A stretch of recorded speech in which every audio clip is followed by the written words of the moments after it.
밤낮에 해가 내 빛이 되지 아니하며 달도 내게 빛을 비추지 않을 것이요 오직 여호와가 내게 영원한 빛이 되며 내 하나님이 내 영광이 되리니 다시는 내 해가 지지 아니하며 내 달이 물러가지 아니할 것은 여호와가 내 영원한 빛이 되고 내 슬픔의 날이 끝날 것이니라. 내 백성이 다 의롭게 되어 영원히 땅을 차지하며 그들은 내가 심은 가지요 내가 손으로 만든 것으로서 나의 영광을 나타낼 것인지 그 작은 자가 천명을 이루고 그 약한 자가 강국을 이룰 것이라. 때가 되면 나 여호와가 속히 이루리라. 아멘. 오늘은 하나님이 내 영광이 되는 복에 대해서 말씀드리고자 합니다. 하나님이 저와 여러분의 영광이 되시는 복입니다. 이보다 그 큰 복이 없겠죠. 오늘 말씀을 통해서 이 놀라운 하나님의 복을 우리가 다시 한번 깨닫는 귀한 시간이 될 수 있기를 바랍니다. 22절에 보면 때가 되면 나 여호와가 속히 이루리고 하나님이 내 영광이 되시는 그 일을 하나님의 때가 되면 속히 하나님이 이루신다 말씀하고 있습니다. 그러니까 같은 시간이라도 특별히 하나님의 시간, 하나님의 때가 있다라는 것입니다. 전도서에 보면 범사에 기한이 있고 천하만사가 다 때가 있나니 그랬고요. 또 11절에는 하나님이 모든 것을 지으시되 때를 따라 아름답게 하셨고 또 사람들에게는 영원을 사모하는 마음을 주셨느니라. 그러나 하나님이 하시는 일의 시종을 사람으로 측량할 수 없게 하셨도다 그랬습니다. 영원을 사모하는 마음으로 하나님의 때를 기다릴 줄 알아야 한다라는 것입니다. 왜? 하나님의 일의 시종을 사람으로 측량할 수 없게 했기 때문에 그 때를 주의 면밀하게 기다리고 그 때가 오면 그 때를 붙잡아야 된다. 그런 뜻입니다.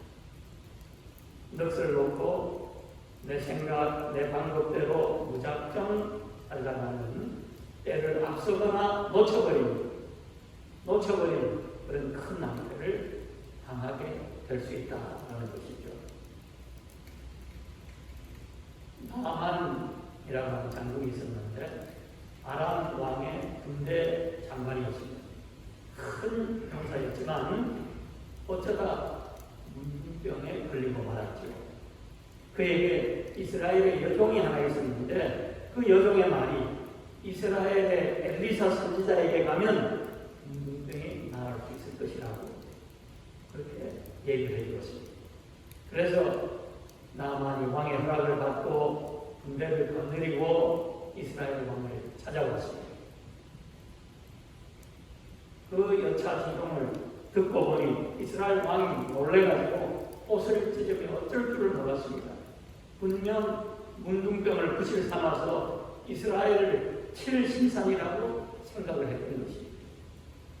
그때 하나님의 사람 엘리사가 그 소문을 듣고 나만을 자기에게로 보낼 것을 요청했습니다.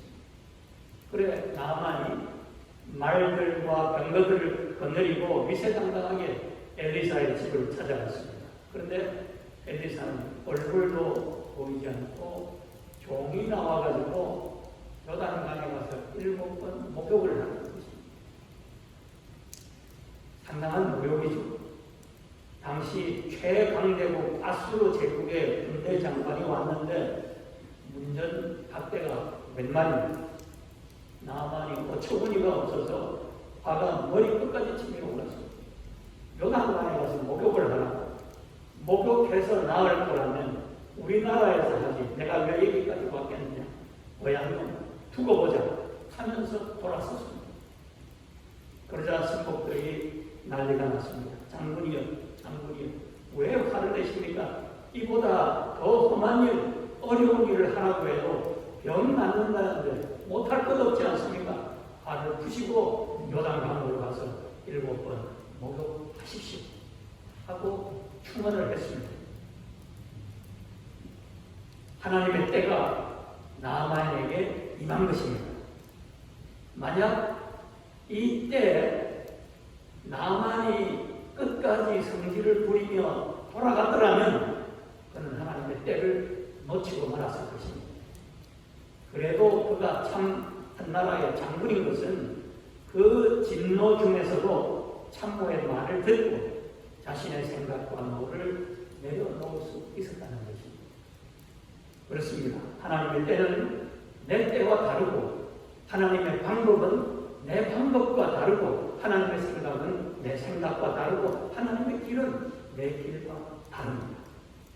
그래서 항상 문제가 되는 것이 나입니다. 나를 고집하고 나를 주장하고 나를 내세우려고 하다가 번번이 하나님의 뜻을 거스르게 되고 하나님의 때를 놓치고 마는 것이지. 이사야 시대에 이스라엘이 그랬습니다. 하나님은 이스라엘 백성을 천한 만민을 위한 복의 근원으로 삼으셨죠. 온 세상에 하나님의 말씀을 전하는 제사장 나라요 거룩한 백성으로 삼으셨습니다. 다윗과 솔로몬 시대에는 어떤 나라보다도 영화롭고 강대한 나라가 되도록 축복도 하셨습니다. 하나님의 영광이 그들에게 임했고 이스라엘은 빛의 민족이 되었던 것입니다. 그렇게 이스라엘은 어두운 세상에 빛을 증가하는 책임을 충성스럽게 감당해야 했었습니다. 하나님이 이스라엘을 불러주시는 것은 놀라운 복입니다. 그러나 그 복에는 뭐가 따라요? 책임과 의무가 따르는 것입니다. 그 빛된 사명, 영광된 사명, 그 복을 받았는데 그 복을 받아 누리기 위해서는 이스라엘이 빛된 삶을 살면서 하나님의 말씀을 증거하는 그 책임을 감당했었어야 하는 것이죠. 그러나 이사야 시대에 이스라엘은 그러지 못했습니다. 세상의 마음을 빼앗겼습니다. 청년들은 아침부터 독주와 포도주에 취하여 비틀거렸고 자매들은 교만하여 느린 목 정을 통하는 눈으로 아기적거리며 형제들을 유혹했습니다. 부자들은 땅 투기를 일삼았고 지도자들은 탐욕을 채우는 데 정신이 팔려 백성들을 하나님의 말씀으로 가르치지 못했습니다. 그들은 무지한 소경, 벙어리 개처럼 살았다. 그렇게 증거하고 있습니다. 이스라엘은 온통 죄악으로 만신창이가 되고 말았습니다. 하나님은 이런 그들을 아수르와 바벨론의 손에 붙이셨습니다. 예루살렘은 황폐되었고 자랑하던 성전은 무너지고 말았습니다. 70년 동안 이스라엘이 바벨론의 포로가 되어서 멸시와 서러움을 받았죠. 예배도 말씀도 하나님도 다 잃어버렸습니다. 천지사방 어디를 봐도 어둠과 절망뿐이었습니다. 바로 이와 같은 상황에서 일어나라, 빛을 발하라 라고 하는 희망의 메시지가 이사야를 통해서 들려오기 시작했습니다. 어둠과 절망 속에 쓰러져 있는 이스라엘을 향하여 일어나라, 빛을 발하라 하나님께서 말씀하고 계셨던 것입니다. 이제 심판의 때가 지나고 회복의 때가 되었으니 일어나라는 것입니다. 해와 달이 내 앞에서 빛을 띠를 정도로 하나님의 영광이 내게 영원한 빛이 될 것이니 일어나라 말씀하고 있는 거죠. 이스라엘은 하나님의 영광을 나타낼 하나님이 친히 심으신 가지요 하나님의 손으로 만드신 것이니 그 작은 자가 천을 이루고 그 약한 자가 강국을 이루게 될 텐데 하나님의 때에 하나님이 속히 이루시리라. 심판의 어둠과 절망 속에서 앉을 기력조차 없어 쓰러져 있는 이스라엘로서는 상상도 할 수 없는 메시지를 이사야가 하나님의 때를 바라보며 외쳤던 것입니다. 하나님의 때가 되면 이처럼 상상도 할 수 없는 일이 일어날 수 있으니 일어나라는 것입니다. 그리고 빛을 발하라 말씀하는 것입니다. 새벽에 알람이 울리면 새날이 시작이 되었으니 일어나라는 거죠.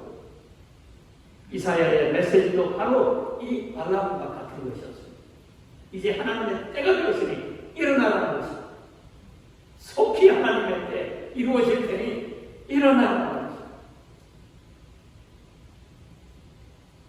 사랑하는 여러분, 우리가 살아가면서 이런 알람, 웨이크업 콜을 잘 들을 수 있어야 합니다. 나만 장군에게 웨이크업 콜이 무엇이었습니까? 요단강에 가서 일곱번 목욕하라라는 것이었죠.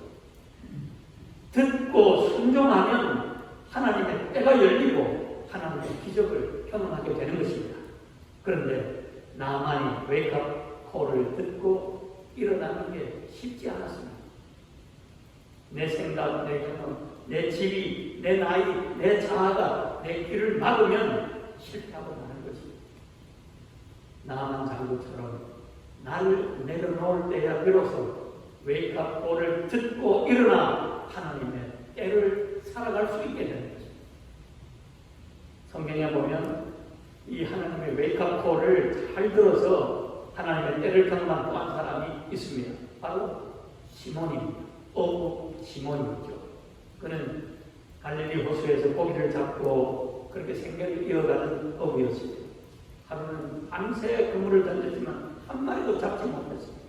빈 배를 호숫가에 대고 그물을 씻고 있었습니다. 그날 밤 또 고기 잡기를 나가야 하기 때문에 그렇게 그 그물을 씻기도 했었지만 빈손으로 가서 아내와 자식들을 볼 면목도 없고 해서 그물을 씻는 동 많은 동 멈쩍거리고 있었는지도 모르겠습니다. 그런데 그날따라 예수의 말씀을 들으려고 무리가 호숫가에 몰려와 있었습니다. 그 많은 사람들이 베드로의 빈배를 다 온 것입니다. 어떤 사람들은 속으로 베드로가 못 잡았으면 정말 고기가 없었던 거야 라며 안타까워하는 거 하면 또 들어는 어부가 돼가지고 밤새 고기 한 마리도 못 잡고 뭐 하는 거야 빈정거리도 했을 것입니다. 그런데 예수님이 자기 배에 성큼 오르시는 것이었습니다.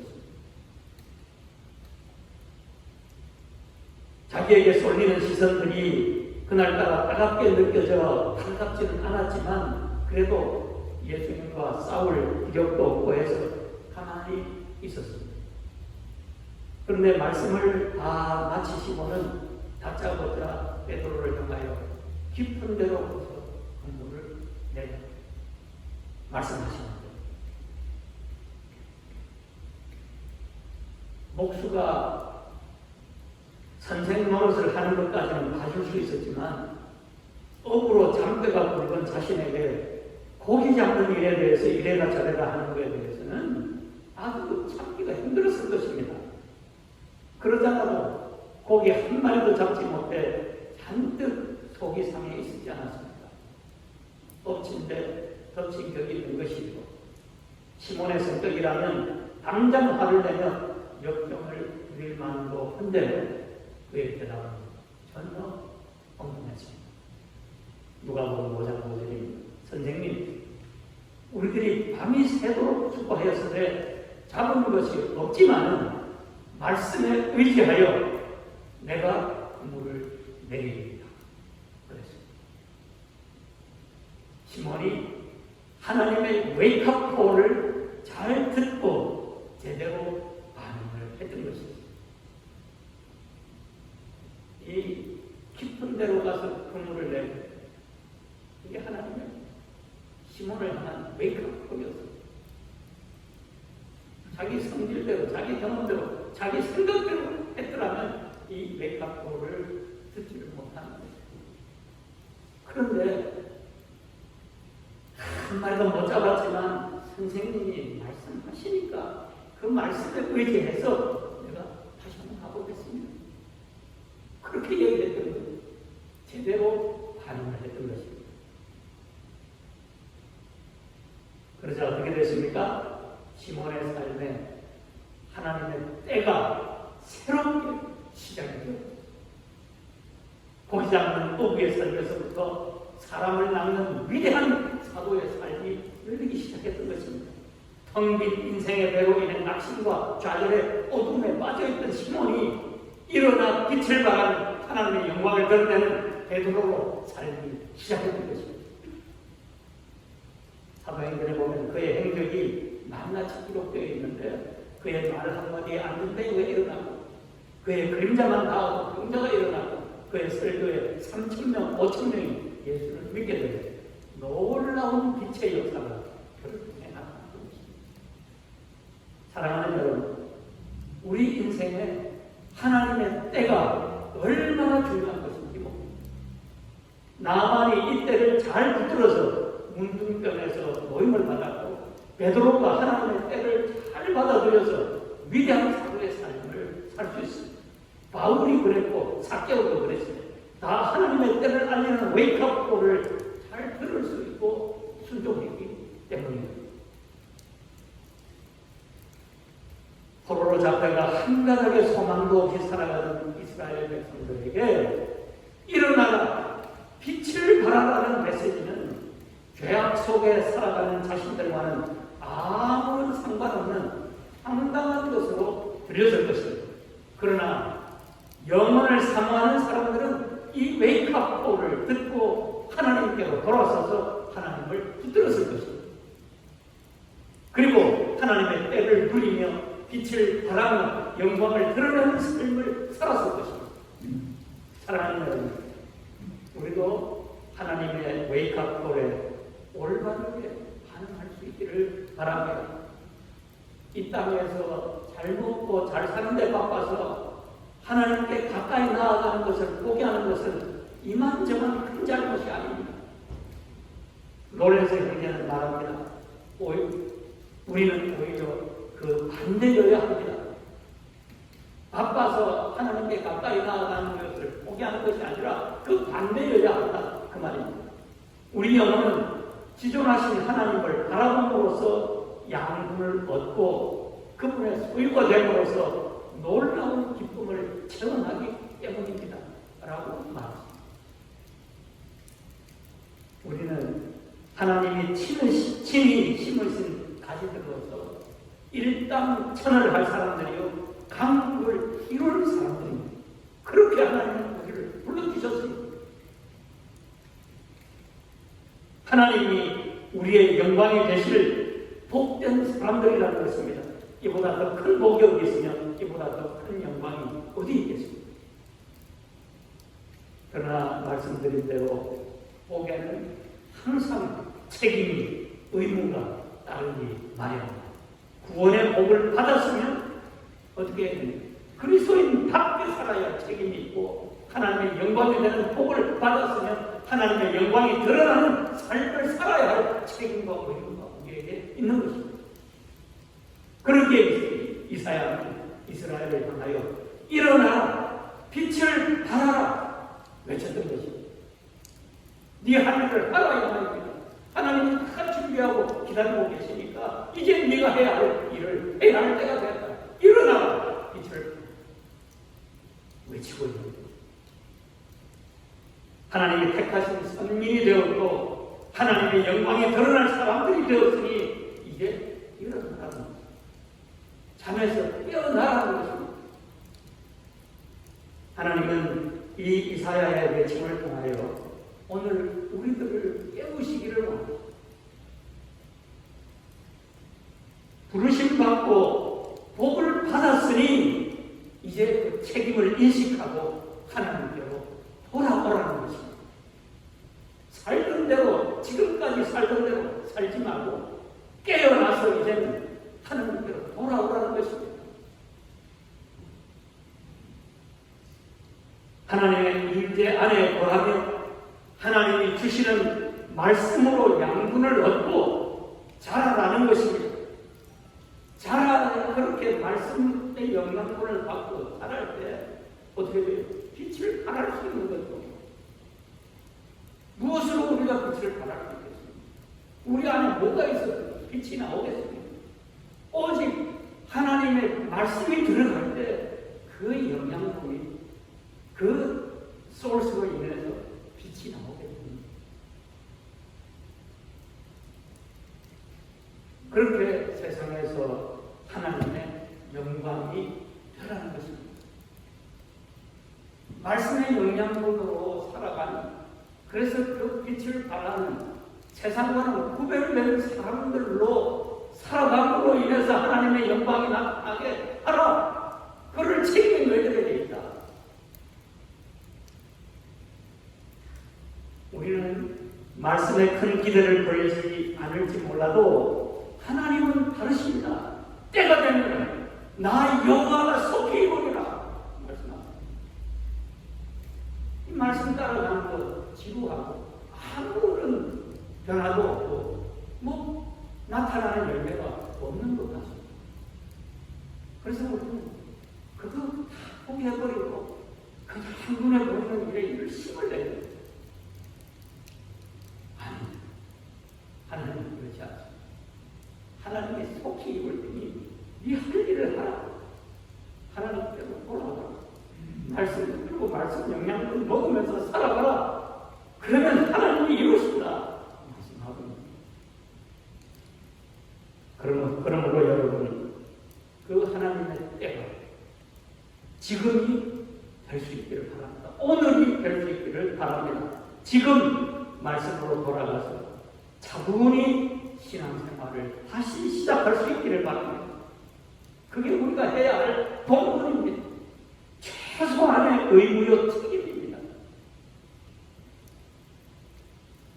그렇게 다시 하나님의 뜻을 깨닫고 말씀으로 돌아가서 이 말씀 따라 살아가는 훈련을 해나갈 때 그때 성령 충만이 오는 것이죠. 말씀을 깨닫게 하시고 성령께서 우리의 생각을 변화시키시며 새로운 차원의 삶으로 나아가게 하시는 그 성령님의 역사를 경험하게 되는 것입니다. 그래서 복을 받아서 책임을 다하고 책임을 다함으로 더 큰 복을 받은 우리며 하나님이 여러분의 영광이 되는 그런 놀라운 은혜와 축복 누리면서 살아가시는 여러분 다 되시기를 간절히 축복합니다. 기도하겠습니다.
하나님의 임재 안에 거하는 것, 하나님과 함께 동행하는 것, 하나님이 나의 영광이 되시는 것, 그것이 가장 큰 복임을 우리가 고백합니다.